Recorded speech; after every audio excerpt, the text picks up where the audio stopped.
of fun. That's my little honey bun.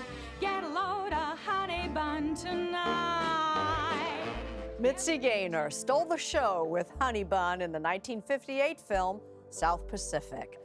All these years later, she's still a crowd pleaser. The South Pacific set was chaos. Mitzi Gaynor had to dance on burning hot sand, deal with toxic shampoo, and dodge an actual tsunami. But that's not even the wildest part. At 92, she's finally telling the truth about the backstage drama nobody knew about, including why Elizabeth Taylor had a total breakdown, and the real reason the movie almost never happened. Today, she's revealing everything they tried to hide. Mitzi Gaynor was born in Chicago on September 4, 1931. Her real name was Francesca Marlene Decányi von Gerber, a name as grand as her Hungarian heritage. Her father was a musician, her mother a dancer. With parents like that, it was no surprise she was drawn to the stage. She was an only child, growing up in a home filled with music, rhythm, and ambition. During the Great Depression, her family moved from place to place, first to Elgin, Illinois, then to Detroit, and finally to Los Angeles when she was 11. That last move changed everything. LA wasn't just another city. It was the heart of the entertainment industry. If you wanted to make it big, this was where you had to be.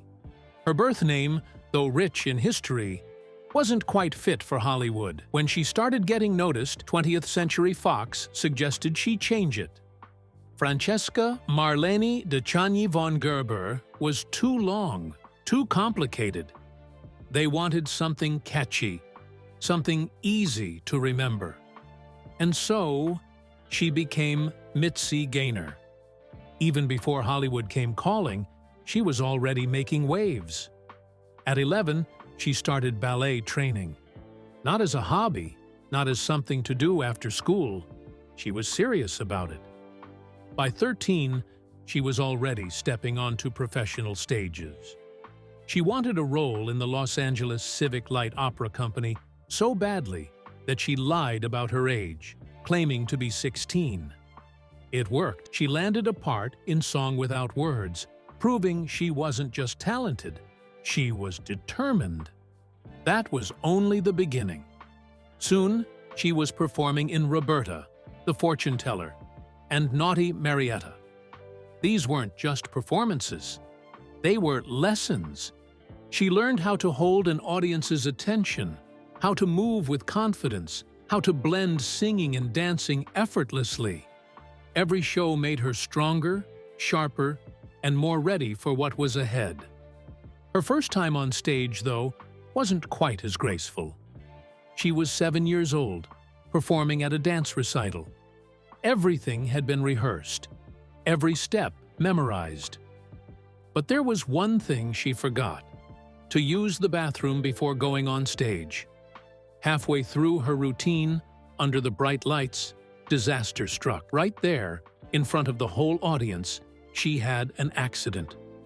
Most kids would have run off and never looked back. Mitzi ran off too, but she didn't stay backstage for long. She wiped her tears, put on some lipstick, because even at 7, she knew a little bit of confidence could go a long way, and asked if she could go back on. The audience cheered, not just for her performance, but for her bravery. That night, she learned something important. Mistakes don't matter as much as how you handle them. At 9 years old, she sat in a theater and watched Carmen Miranda perform. The music, the colors, the energy, everything about it was larger than life. Mitzi sat there, completely mesmerized. She didn't just want to be in the audience. She wanted to be the one on stage, the one people couldn't take their eyes off of. That night, something inside her clicked. She wasn't just going to dance or sing, she was going to be a star. By the time Mitzi Gaynor was 13, she was already performing with the Los Angeles Civic Light Opera Company.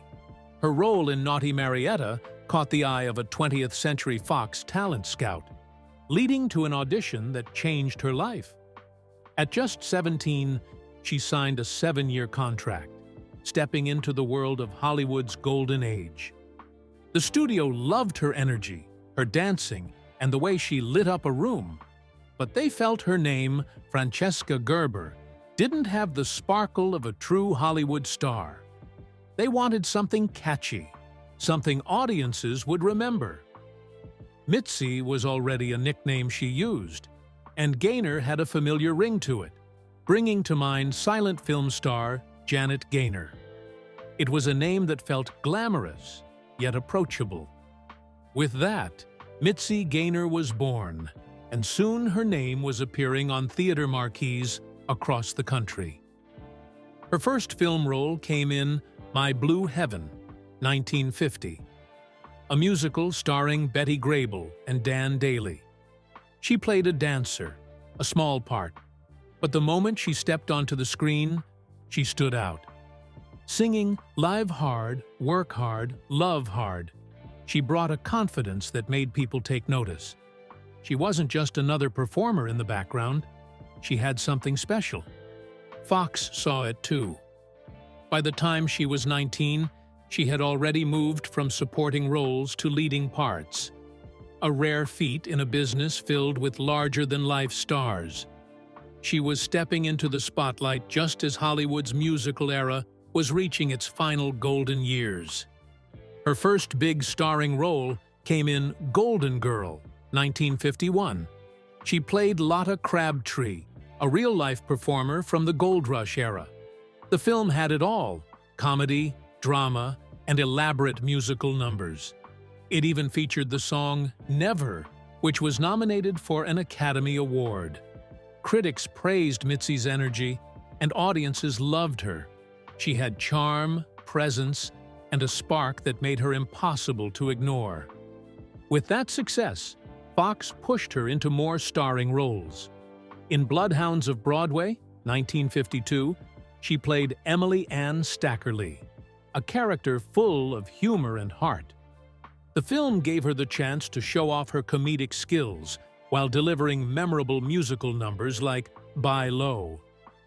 Then came The I Don't Care Girl, 1953, where she took on the role of Ava Tanguay, a vaudeville star known for her wild performances. It was a bold role, and Mitzi gave it everything she had. The film was a hit, pulling in $1.25 million at the box office, more than $13 million in today's money. Mitzi Gaynor had something special. She wasn't just talented. She had a kind of energy that made her unforgettable. Whether she was dancing across the screen or sharing a scene with Hollywood's biggest stars, she had a presence that couldn't be ignored. In There's No Business Like Show Business, 1954, she was surrounded by legends: Marilyn Monroe, Ethel Merman, Donald O'Connor. The film was Fox's first musical shot in CinemaScope and Deluxe Color, a visual spectacle packed with dazzling performances. Gaynor played Katie Donahue, part of a vaudeville family, and from the moment she appeared, she lit up the screen. One of her most memorable performances was A Sailor's Not a Sailor, Till a Sailor's Been Tattooed, with Ethel Merman. It was fun, high energy, and full of personality. Gaynor had a way of making everything feel effortless. Critics often compared her to Monroe, who had a sultry charm that pulled focus in numbers like Heat Wave. But Gaynor had something different. Her energy was bright, warm, and engaging. She didn't just dance, she told a story with every movement. Behind the scenes, the film wasn't without its challenges. Monroe was known for being late to set, frustrating the cast and crew. But despite the delays, Gaynor later admitted Monroe worked hard to perfect every scene. The film was a commercial success, bringing in $5 million at the box office. More importantly, it proved that Gaynor could hold her own alongside Hollywood's biggest names. Leaving 20th Century Fox was a bold move, but it opened new doors. In 1957, She starred in 2 major films at Paramount Pictures, each one showing a different side of her talent.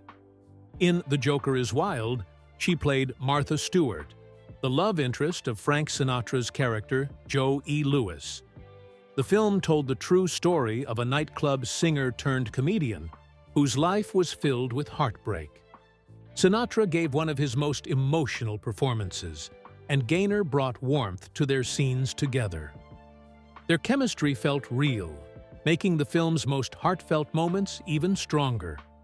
The soundtrack included the Oscar-winning song All the Way, adding to the film's lasting impact. That same year, she took on a lighter role in Les Girls, Gene Kelly's final MGM musical. The story followed 3 dancers, each telling their version of past events in a legal dispute.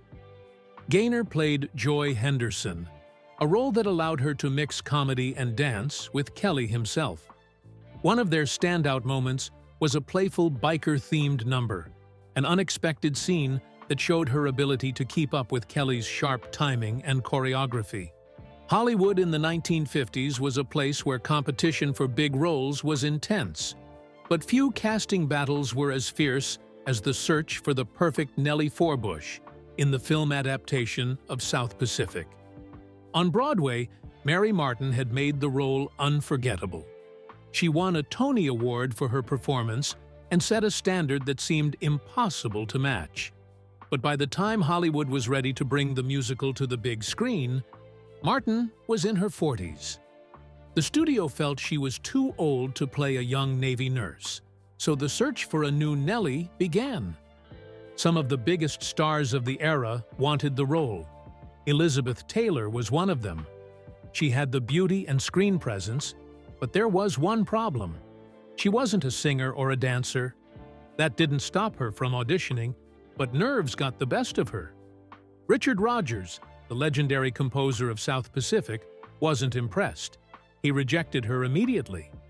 Doris Day was another contender. Her singing talent was undeniable, but the producers felt she didn't have the spontaneous energy needed to play Nellie. With 2 of Hollywood's biggest names out of the running, an unexpected contender stepped into the spotlight: Mitzi Gaynor. Gaynor wasn't an unknown actress. She had already starred in musicals like Anything Goes and Les Girls, but she wasn't as famous as Taylor or Day. What set her apart was her ability to sing, dance, and act. Unlike many stars of the time, she didn't need a voice double. More importantly, she was willing to prove herself. While other actresses hesitated or backed out, Gaynor agreed to screen test, not just once, but twice. Her first audition took place at the Beverly Hills Hotel Ballroom in front of Oscar Hammerstein II himself. She performed Honey Bun and A Cockeyed Optimist with charm and confidence, capturing exactly what made Nellie such a lovable character. Her second test included I'm in Love with a Wonderful Guy, showing she had the vocal power and emotional depth the role required. Her willingness to audition gave her an advantage. Elizabeth Taylor's stage fright had cost her the role. Doris Day had passed on the opportunity completely.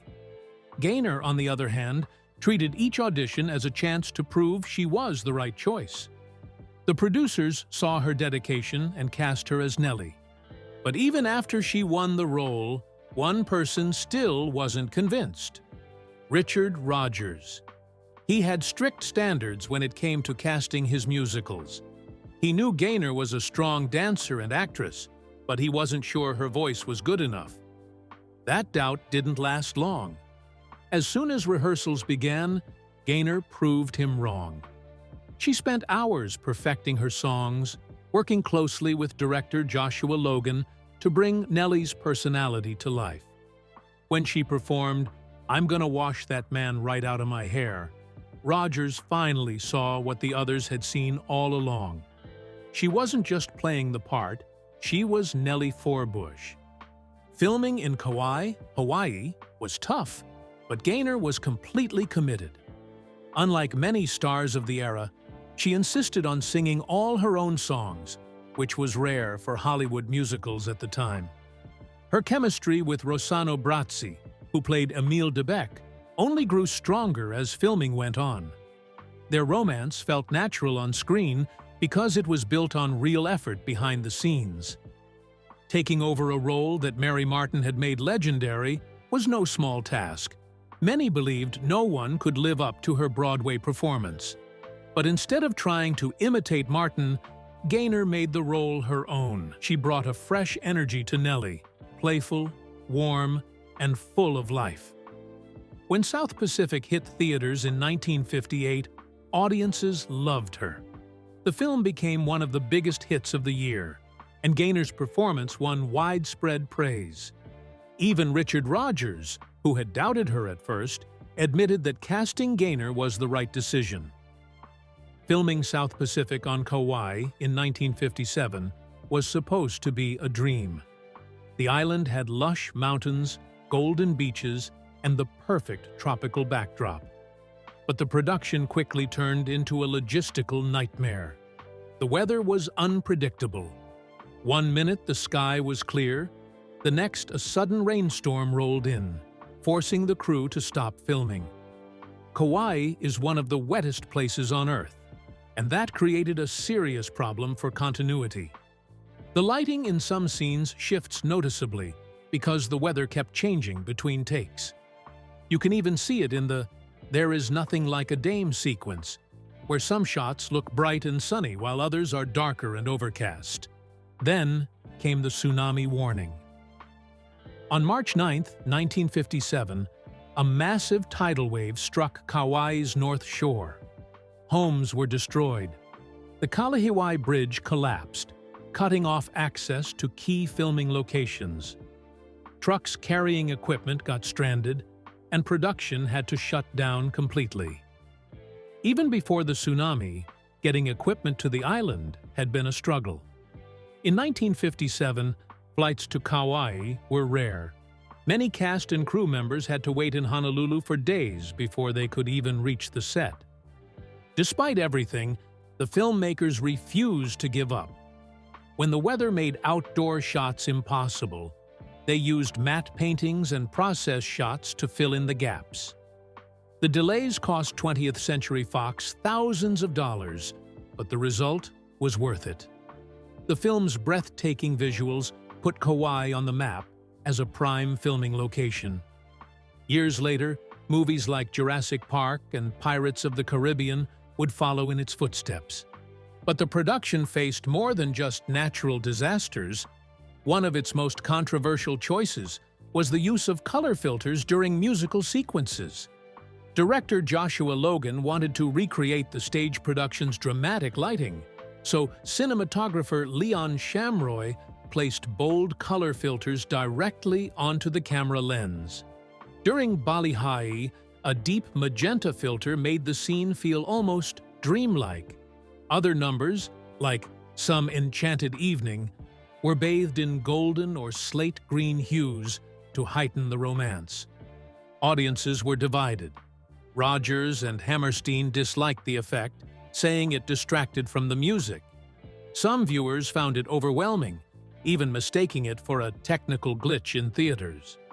The filters also made some scenes look murky instead of magical. Logan defended his decision, saying the filters helped mask cloudy skies and kept the visuals consistent. Whether it was a bold artistic choice or an unnecessary distraction is still debated today. But love it or hate it, the film wouldn't be the same without it. For Mitzi Gaynor, South Pacific brought an entirely different challenge. She was known for her dancing in musicals like There's No Business Like Show Business, but this role didn't give her much room to show off her skills. Playing Nellie Forbush meant more singing and acting, with only a few dance sequences. The film's choreography focused on group numbers instead of solos, which frustrated her at times. Even simple movements became difficult. Shooting on Kauai's beaches, especially Lumahai Beach, meant dealing with uneven sand and scattered rocks. Dancing on that terrain was nearly impossible. Still, Gaynor's energy carried through.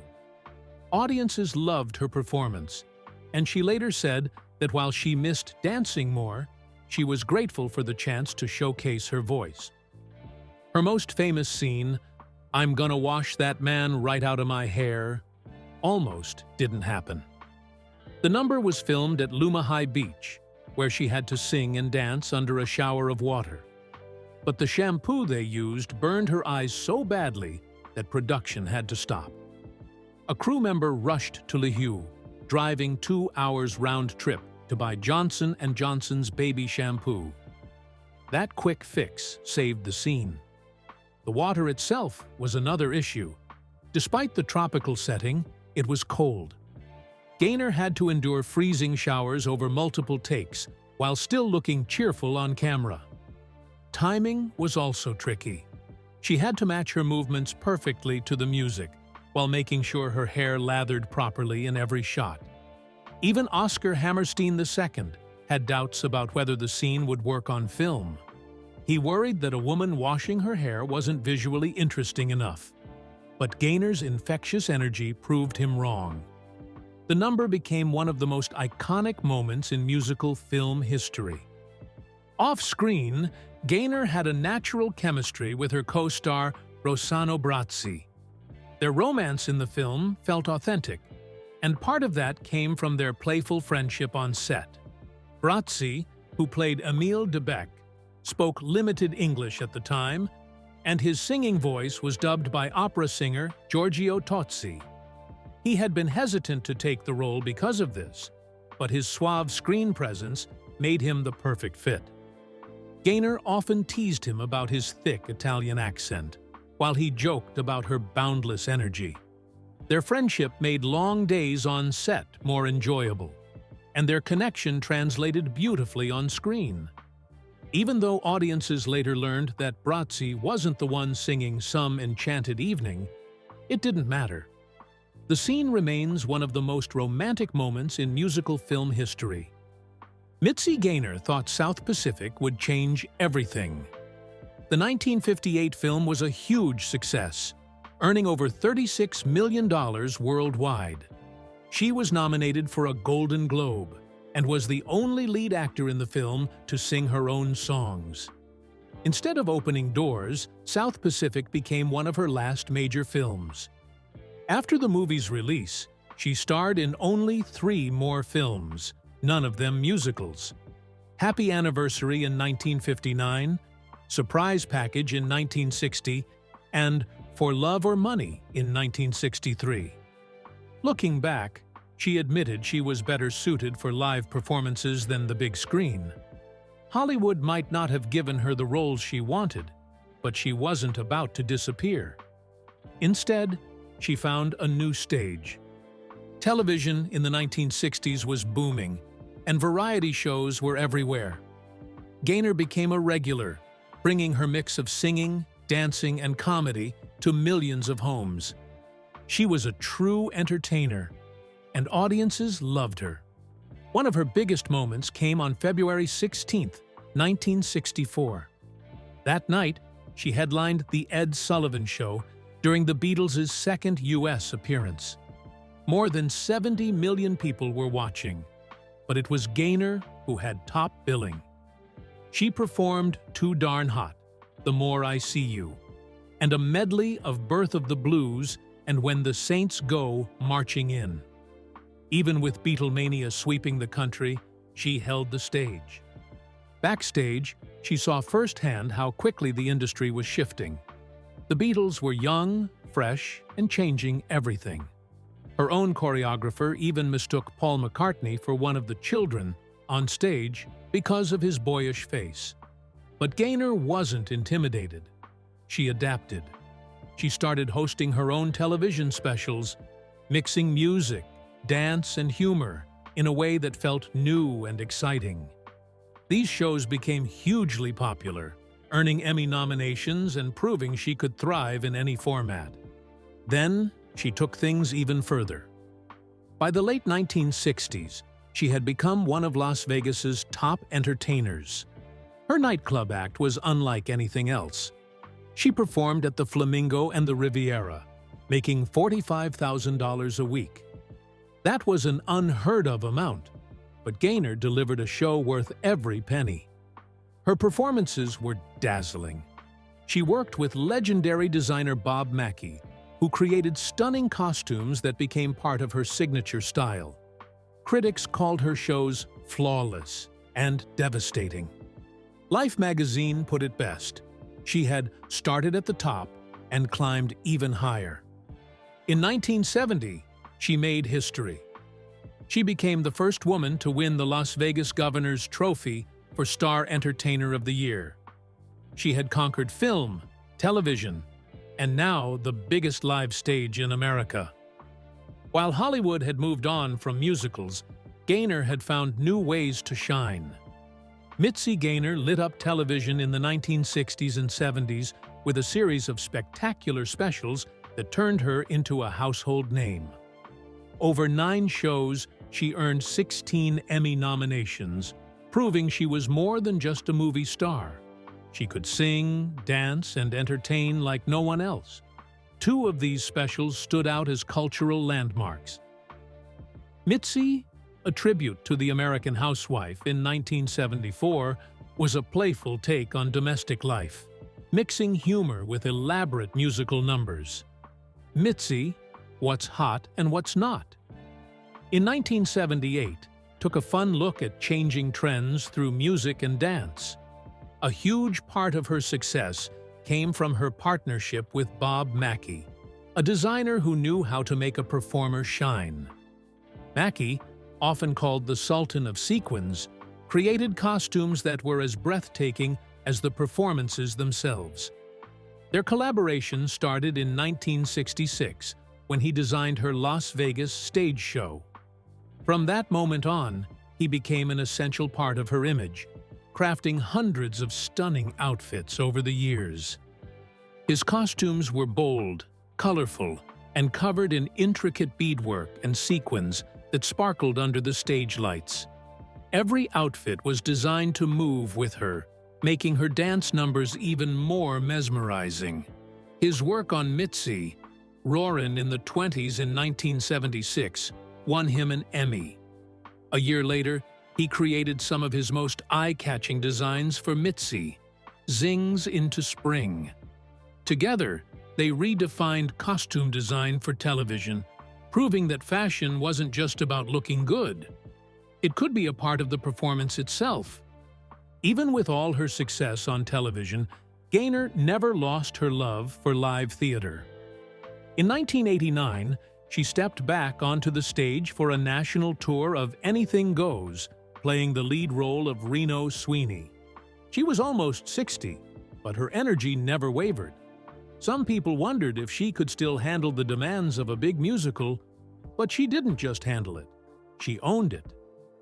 The tour opened at the Orange County Performing Arts Center on September 12, 1989, before traveling across North America to cities like Seattle, Toronto, and Nashville. The show proved she still had the same star power that made her famous in the first place. Every night, audiences rose to their feet, cheering as she delivered show-stopping performances. This wasn't just a return to the stage. It was a reminder that real talent never fades. One of the most emotional moments of her later career came in 2009 when she returned to Kauai to celebrate the 50th anniversary of South Pacific. She hadn't been back since filming wrapped in 1958, and the visit brought back a flood of memories. The island had been more than just a filming location. It had become a part of her story. Kauai's lush landscapes had set the scene for some of the film's most iconic moments. Lumahai Beach was where she sang "I'm Gonna Wash," "That Man Right Out of My Hair," and Mount Makana stood in for the mystical Bali High. Filming had its challenges. Unpredictable weather caused delays, and at one point, a tidal wave forced the crew to shut down production. But despite the obstacles, the island's beauty made the film unforgettable. During her visit, she attended events at the Kauai Marriott Resort, where she shared personal stories about filming and reflected on what the movie had meant to her. At first, she wasn't sure she wanted to go back. She worried the memories would be too overwhelming. But once she arrived, she felt nothing but gratitude. The island looked much the same, and fans welcomed her with open arms. Mitzi Gaynor married Jack Bean on November 18, 1954, in San Francisco. At the time, she was moving away from her contract with 20th Century Fox, where she had been a rising star in musicals like There's No Business Like Show Business. Hollywood was changing, and so was she. Just as she was figuring out her next steps, Bean made a bold decision of his own. He left his high-profile job at MCA to start his own firm, Bean & Rose Public Relations. His first and most important client was his new wife. From the very beginning, Bean saw something in Gaynor that Hollywood hadn't fully embraced. She was more than just a film star. She had the kind of energy and stage presence that could captivate a live audience. He helped her shift from movies to live performances and television specials. By 1956, she had signed a new contract with Paramount Pictures, landing roles in Anything Goes and The Joker is Wild. But film was only part of the plan. With Bean managing her career, she began touring with musical revues that became huge hits in Las Vegas, Canada, and Australia. Unlike many Hollywood couples of their time, they didn't chase red carpets or big social events. They preferred a quieter life. In 1960, they bought a home in Beverly Hills, turning it into a retreat where they hosted close friends instead of Hollywood power players. Their marriage lasted more than 5 decades, built on love, trust, and a rare balance between their personal and professional lives. They never had children, something that set them apart from many of their peers. But it was never a point of regret. Gaynor later said their relationship was built on deep understanding and constant support. "He was my champion," she once said, and he truly was. Bean had left behind a promising career at MCA to manage hers, believing in her talent so completely that he made it his life's work. Thanks to his vision, Gaynor's career thrived long after Hollywood's golden age. Her musical revues became major events, drawing audiences year after year. Many of them were even turned into TV specials in the late 60s and early 70s, proving she could command a stage and a national television audience.